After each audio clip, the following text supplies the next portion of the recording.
You're listening to the Ask Drone U podcast. You ask, we answer your drone questions. Whether you're here to turn your passion into profit or you simply fly for fun, we're a community of learners and teachers who aspire to achieve greatness.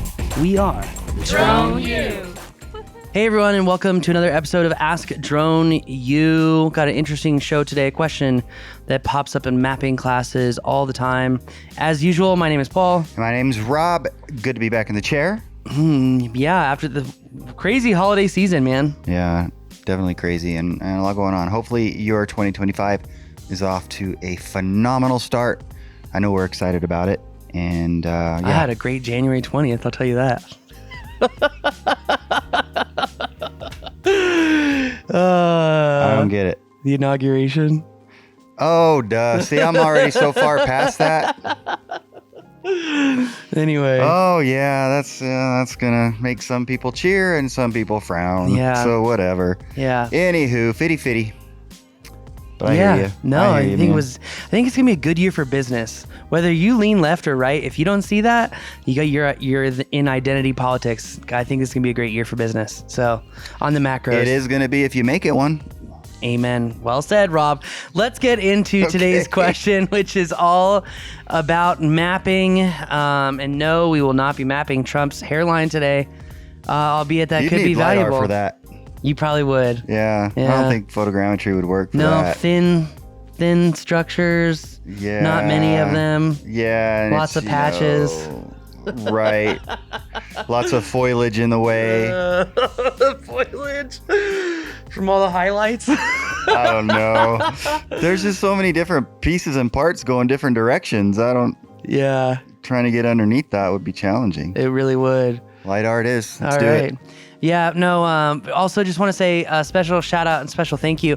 If you are mapping, you've really got to check out Colorado drone chargers. You're really not a serious drone pilot unless you have one of those setups. I can't tell you how many people will come to a mapping class and they'll be like, hey, I heard about the Colorado drone chargers, but I went on Amazon and I bought a 3 charger pack and man, it was so much cheaper. And I always look at them and just shake my head and I'm like, in this industry, you do not have the luxury of not having an attention to detail. Whether it's you're flying drones to create videos, attention to detail, ND filter, smoothness on the tilt, color, is my AE locked in, is my shutter speed 2 times frame rate. Detail is important. When it comes to mapping, it's even more important. And when it comes to battery chargers, it's even more important. I'll never forget when my Inspire 1 3-prong charger caught fire in a hotel room outside of Lake Havasu. That was fun. But these other chargers, they're sequential chargers, aka they charge one battery at a time. When they're done, they move on to the next one and then the next one. That's where Colorado drone chargers is different. They charge all the batteries all at once. Not sure how our drone trainings would go without these Colorado drone chargers. So big shout out, thank you to Johnny over at Colorado Drone Chargers. Seriously, ladies and gentlemen, it is a tool for the pros. You've got to have one. Special thank you to Johnny at coloradodronechargers.com. Hello, guys. My question is about 2D and 3D models. I have a friend that owns a small dirt work construction company. They clear land for development. I want to show him how a 2D model could benefit his operations. What are the benefits of a 2D or 3D model for dirt work construction? Thank you, Marco. Appreciate the question. 3D, is it really about the models per se? So I think after the second time I listened to this question, I think he's just saying 2D or 3D models. I don't think he's asking about the specific differences of 2D versus 3D models. It's more so a value-based question. Yeah, I don't think he's looking for the difference either. It's how can each of those benefit somebody that owns a company? Work, yeah. Well, let's go down the rabbit hole on this. First of all, thank you for the question. This is a great question. If you are in dirt work and you want to get these bigger jobs, you're going to have a drone guy on site because you're going to be measured on efficiency and you're going to be audited from the sky whether you like it or not. So it's probably better to get on the train than wait for the train to run you over like in Beast Games, episode 7 last night.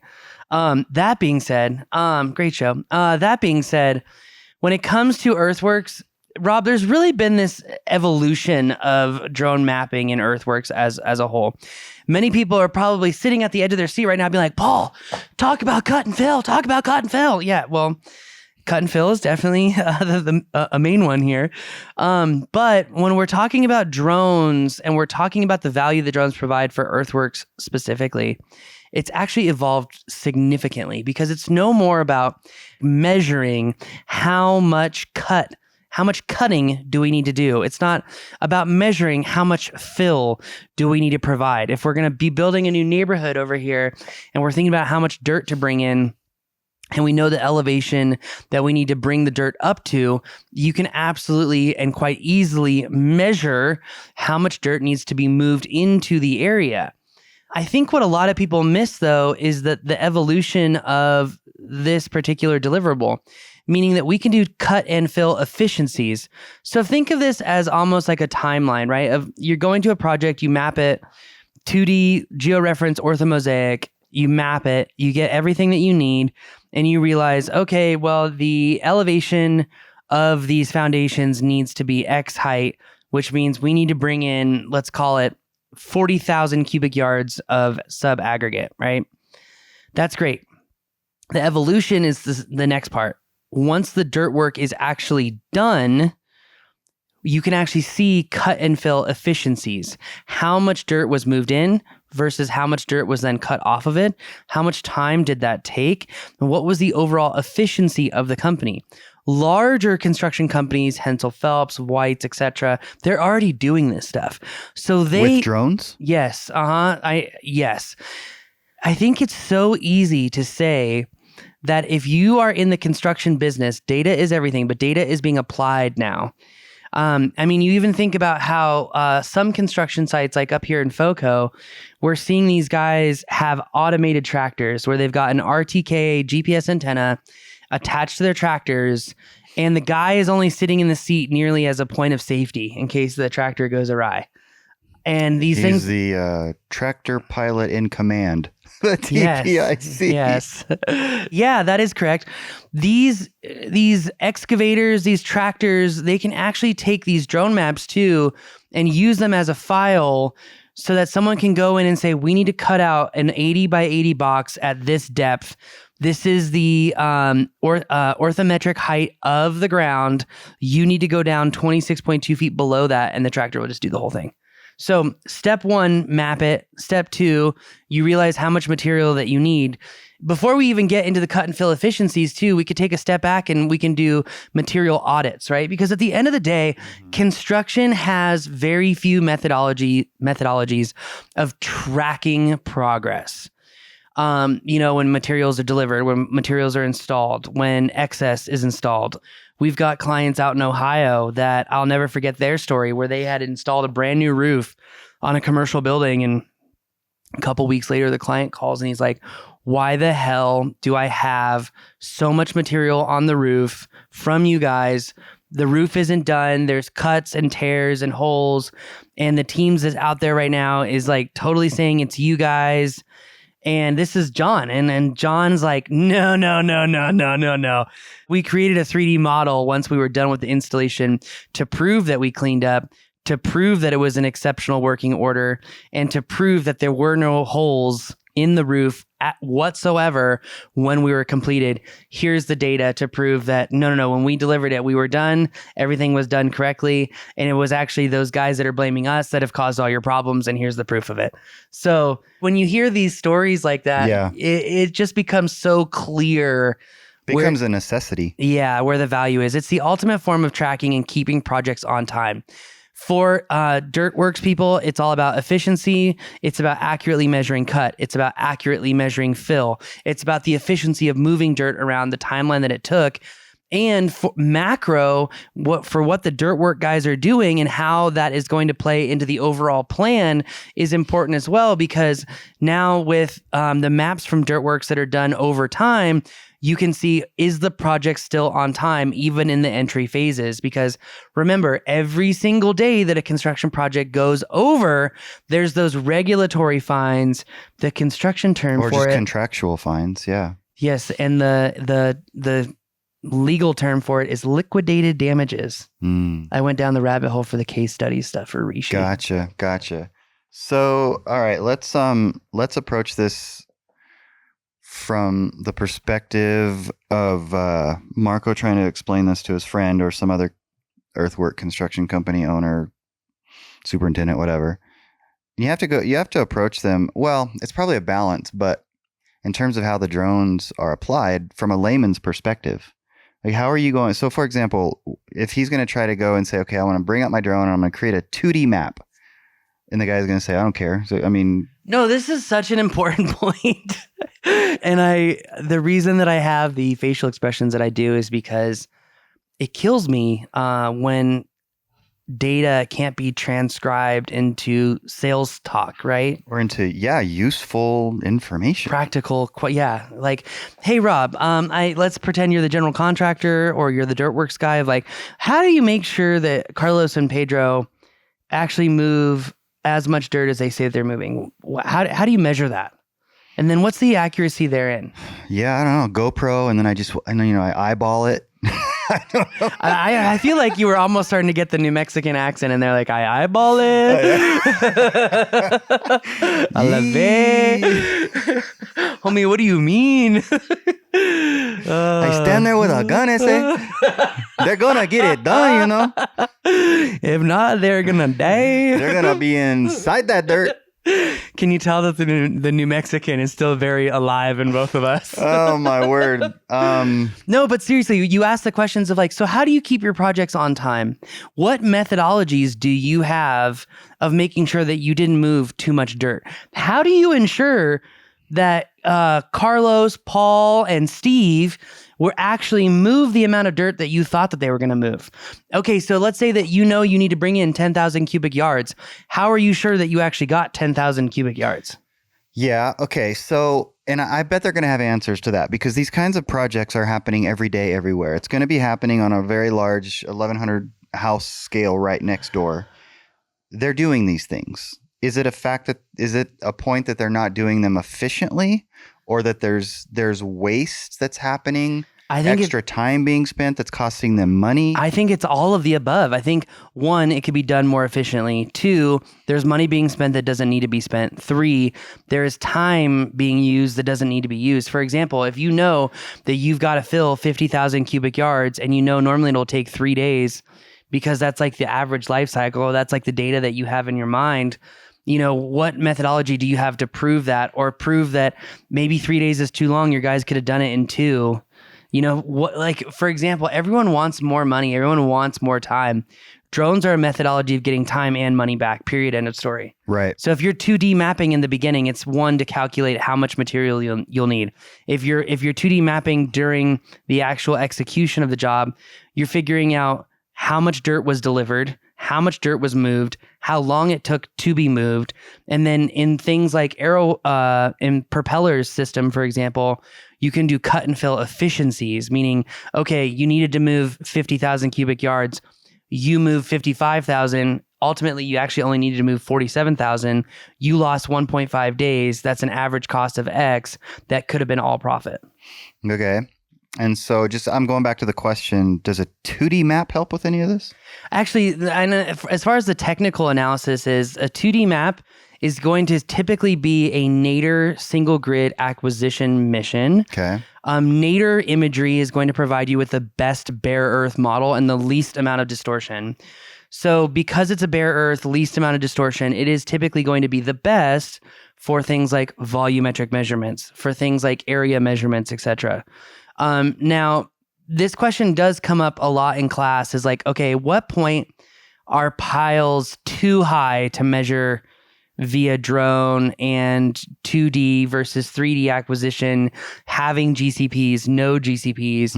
And what we teach in class is that if your piles are typically higher than 40 feet in elevation, there are 2 options. Option number 1 is that you use GCPs and you throw one on the top of a pile. That's what we actually teach here at acquisition class here at Drone U. These piles are only about 25 feet tall, so they're not tall enough. They're fine in a 2D map. But oftentimes you can get these piles that are really, really tall. Yeah. And the answer is typically that you want to add GCPs, and having one at the top is going to give you more accurate measurements. I would also recommend, if you are doing volumetrics for earthworks and moving, it's probably going to be a good idea to georeference your maps anyway, just so that if it's going to be used in excavation equipment, well, then that data is going to match up with John Deere and their tractors and how they read data. So that'll be good. Also, if your data is ever going to be compared against state data, meaning like here's the plot of the land, and you've got an accurate representation of where those dirt piles are and the proximity to your easements, that's going to be important as well. You know, these are not necessarily like legal decisions where like surveying is going to come in, but at the same time, these are necessary data points to keep work being efficient. And I think this is kind of like the fundamental argument on why drone mapping should not fall under surveying law and why it doesn't in like 42 states. So, you know, it's a fine line. It's one of those things that just needs to be defined, because ultimately it's just another example of the United States, everyone getting a legal hard on about like whether it's surveying or not surveying. And we're inhibiting progress of construction in this country. And we are being passed up by our competitors and allies at lightning speed. And it's honestly disgusting. Like if you look at 3D printed concrete homes, something that you and I have talked a lot about, go look at what they have in Europe. They can 3D print a whole building in like a week. Yeah. Because of like what's allowed over there, you know? We finally got rid of red dye number 3. So we're on the right track, Paul. Do you know where that comes from? I saw the Instagram reel about that. Probably It's disgusting. rat blood or something. No, it was what bug was that? So it is a living organism. It was like a parasite. I can't remember what bug. They let these bugs grow and then they put it in our cereal. Yeah, seriously, that's like what it is. That's why so many people, because it would be like causing parasitic issues and all that. So, anyways, okay, I derailed this. Okay, I'm like, you want to talk about these things? Let's go. What's the software that you would use or that you would recommend in this scenario? I would love to see a survey from construction companies on who is using what software, because I think Propeller does have a clear advantage over the others in doing cut and fill efficiencies. I used to think that Drone Deploy was the best on volumes, and it is really good, and its reporting is still the best. But when you look at things like SiteScan and its ability to do volumetric measurements, like for example, the key difference is, like, let's say that you're measuring a pile and you're measuring a pile on an uneven surface. Okay. Anytime that you measure this pile, essentially, as you draw your points, they're actually called manual tie points in most software, but you guys don't know that.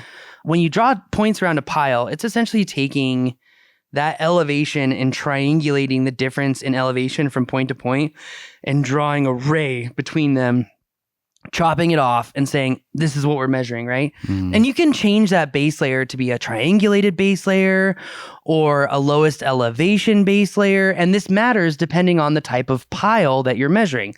Like if you're just measuring a pile on the ground and it's just an open pile, triangulated base layer. But if you're measuring a pile that's like inside of 3 concrete walls, like you see over here at the landscape supply company, you're going to want to use lowest elevation base layer there, okay? Because it's a different kind of pile.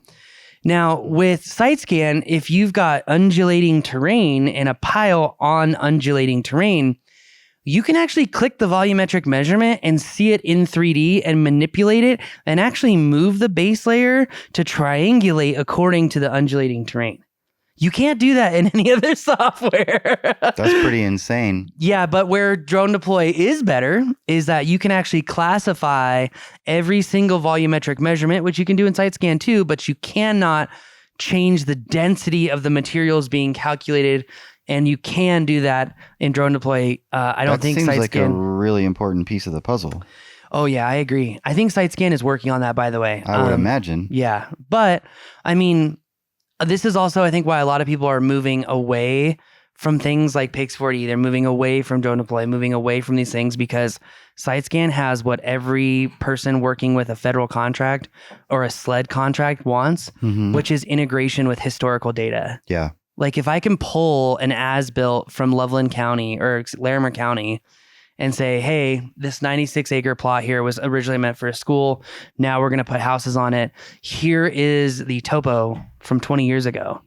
But the elevations and the lines are actually in the documented file. Yeah. Okay, well, if you want to take your orthomosaic and you want it to lay perfectly in place with those lines, first of all, it's going to have to be georeferenced. But second of all, the coordinate system that was used 20 years ago and the coordinate system that you're using either on your drone or the state plane that you should be using as you georeference this stuff, those have to translate together. And that's where SiteScan is just absolutely crushing it, saying, hey, all this SLED data, state, local, all this federal data is in these traditional data set types. You know, you can share your SiteScan orthomosaic and translate it over your historical data in ArcGIS with just one click. That's really valuable. And I mean, I can get a sense of how valuable that is without actually doing that kind of work. But those that do that kind of work, I'm sure they're just going, yeah, I need that. Yeah. And I mean, we're recording this podcast as we're about to refilm our mapping classes. It will no longer be just one class and 8 advanced mapping resources. It'll be a bunch of different classes. And SiteScan is one that we're heading into hard because if you understand mapping, you understand its value. And again, that's why I'm so grateful that we teach from experience, because everyone who copies us, they don't understand these things. They imitate, they don't innovate. And honestly, we are in an industry that is constantly innovating. So it's just a matter of time before you get left behind. That's why you got to be willing to change. Yeah, you can only copy for so long before you get exposed. Yeah, true. On that bombshell, if you are looking to learn about volumetric measurements, if you are looking to learn how you can go work for a quarry and map their site once a week for $1,000 or $200, $1,000 or $2,000 a week, and create a small business based off of flying drones and getting these clients, one thing I will say is that you can learn most of this from the Drone U. But Rob, one thing that we've been talking about as we've been meeting with some locals and meeting with students from out of state as well, is that there is so much value in understanding a technical problem and translating it into a sales conversation with a superintendent. Absolutely. You know? Like using the calibrated questions. Well, sir, help me understand, how are you going to track and audit your materials delivery? Like, how can you sit here and tell me that you're not being raked over the barrel and paying extra than you should be? Yeah. And you might be able to say, well, you may not be, but do you know? Yeah. Are you confident? Yeah.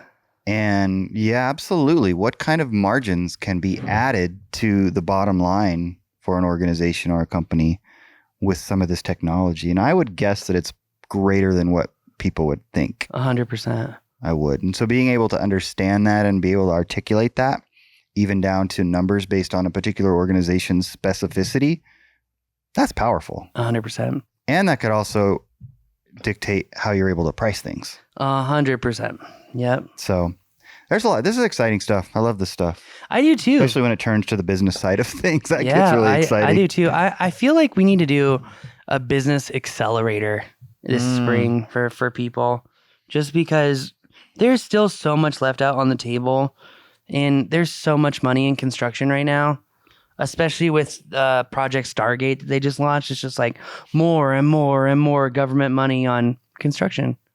So yeah, but DeepSeek's going to crush all that. Yeah, right. We'll see. I'm just kidding. Hey, you know what this does? Go. I know you got to go. Last point really quick. It is really interesting for everyone out there. If you don't understand the problem with Chinese drones, look, DJI did it to drones. Unitree did it with robotics. DeepSeek is doing it with AI. Guys, they cheat to get ahead. And if we keep letting this happen, we are going to end up like in the dark ages with economic growth. We're all going to be speaking Chinese. Yes. And while Mandarin is actually a cool language, I would love to be able to speak Chinese. Not more than Spanish, though. Cantonese or Mandarin? I don't have any idea. And I rest my case. That's going to be our bombshell for today. I think I just got thrown under the bus. Devil's in the detail, Raw. Devil's in the details. Well, if it's a relevant piece of my life, I suppose it would be. Well, but if I'm you not wanna learn- actually going to learn Chinese. Well, like I can't even speak to it because I don't know either. I know that there's two types of Chinese. I know that Beijing speaks one type, and then if you go like into like the southwestern provinces, it's a totally different kind of Chinese. Yeah. You know, and so it's like, well, which one do you learn? Cantonese or Mandarin? It's just like coming from northern Colorado to the deep south. English is different. This is true. Anyways, all right, I really got to go. All right, guys, that's going to do it for us today. Hey, please send in your questions. AskDroneU.com. That includes you, Jesse. Thanks, guys. See you next time.